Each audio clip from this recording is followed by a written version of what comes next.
There's an unyielding power in the stories we tell ourselves about who we are, about what we believe, and where we're headed. These narratives, our beliefs, guide nearly everything in life. But in the energy world, they're more than personal. They're policy. They're market drivers.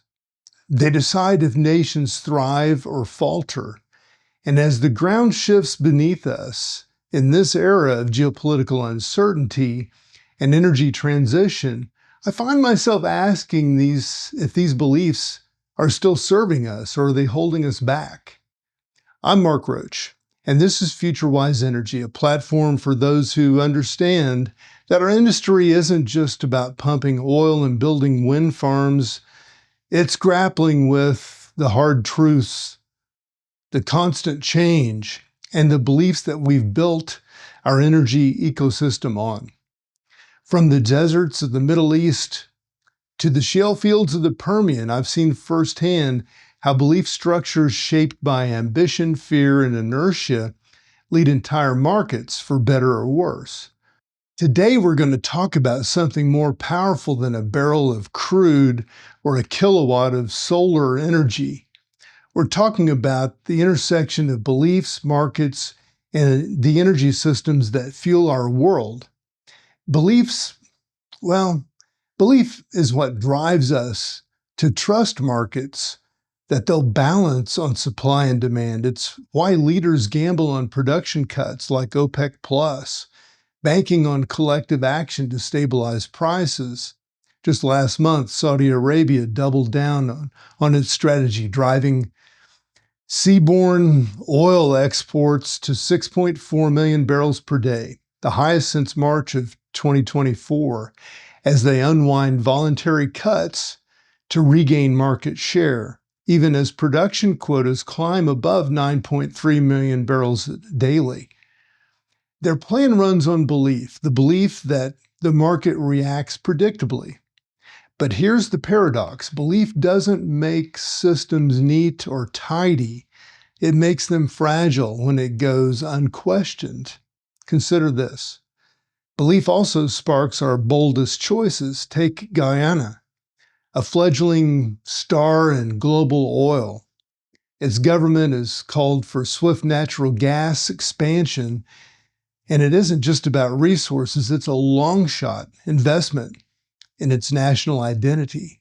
These decisions aren't empirical. They're gut calls shaped by collective dreams of prosperity and global standing. Meanwhile, we see Colombia's Ecopetrol doubling down on the Loreto discovery, confirming recoverable reserves of 250 million barrels, proof that fortune still favors those willing to push boundaries. But what about long-standing beliefs that are in conflict with the new realities? Technological advances, geopolitical chaos, and environmental imperatives are forcing us to question the norms that we've long held sacred. Look at the headlines this week. Trump's lifting of sanctions on Syrian oil isn't a story of energy abundance.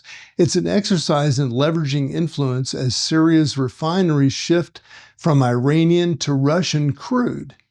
And as the market's gaze swings back to OPEC's next moves, Brent futures hover around $67 a barrel, awaiting shakeups as the global benchmark aligns with the looming OPEC Plus deliberations and new U.S. policy plays.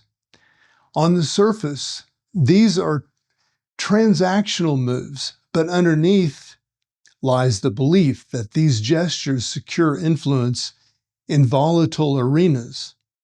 So where does that leave the energy market as a whole?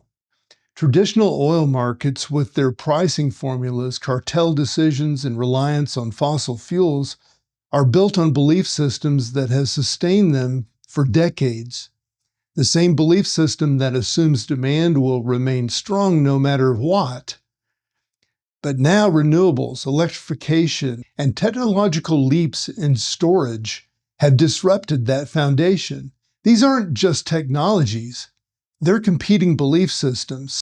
Singapore's solar surge pushed renewables to a record 3% of its power mix in May, while gas still accounts for a staggering 95%. Saudi Arabia, battling heat waves, will burn up to 1.5 million barrels a day of crude for electricity this summer. A stark reminder of how energy realities can diverge even within the same global conversation. Do our policymakers and industry leaders have the courage to adapt? Or are we still caught up in the belief that GDP growth and a swollen energy consumption curve must go hand in hand? The collision of necessity, keeping Saudis cool above 40 degrees Celsius, and ambition, Singapore's record solar integration, underscores contradictions that now define the global energy equation. Can both exist in harmony? This is the harder question we must answer. Belief doesn't just operate amongst nations and corporate boardrooms, though.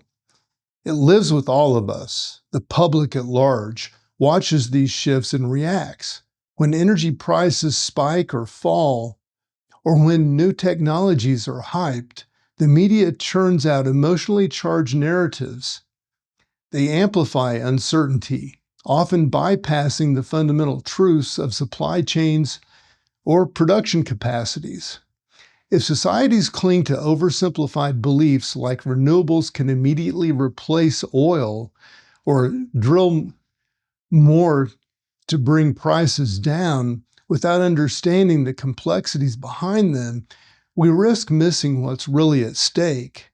Shouldn't we, as professionals, question the crowd mentality? Isn't our duty to bring transparency to the dialogue, to show the cost and the potential of smart transactions rather than reckless conformity? One thing I've always admired about this industry is its resilience. Whether it's pipelines winding through legal battles in Michigan, another UK refinery like Lindsay going under and putting hundreds of jobs at risk, or a missile-damaged refinery in Israel pushing toward full capacity by October of 2025, energy doesn't quit. And while headlines spotlight geopolitical volatility, the real shifts are often quieter. LNG Canada just shipped its first LNG export cargo from Kilmat, Canada's leap into Asian LNG markets. Chile's copper output rose nearly 10% year over year in May as global demand for conductive metals spikes with renewables expansion. These events fly under the radar because they don't fit the dominant narrative, but their cumulative impact shifts the tectonic plates of energy markets. The future winners of energy won't be the nations or companies clinging to old playbooks, nor will it be the ones who take blind leaps into untested technologies. It will be those who learn to adapt, reconfigure their beliefs, and operate with the discipline to think differently. At FutureWise Energy, I don't shy away from asking the hard questions. Are we evolving fast enough? Are our beliefs about markets, fuels, and society built on solid ground or outdated sand? Transparency, adaptability, and driving smarter decisions aren't just mantras. They're the lifeblood of a sector that must balance progress with pragmatism. Because in this game, complacency is the real risk. When the industry settles for easy answers, we lose our edge and our credibility. I'm Mark Roach, and this is FutureWise Energy. Whether you're charting the future of your company or the next stage of your career, question the beliefs that you hold. They're the foundation of everything you achieve or everything you miss. Wishing you all the best.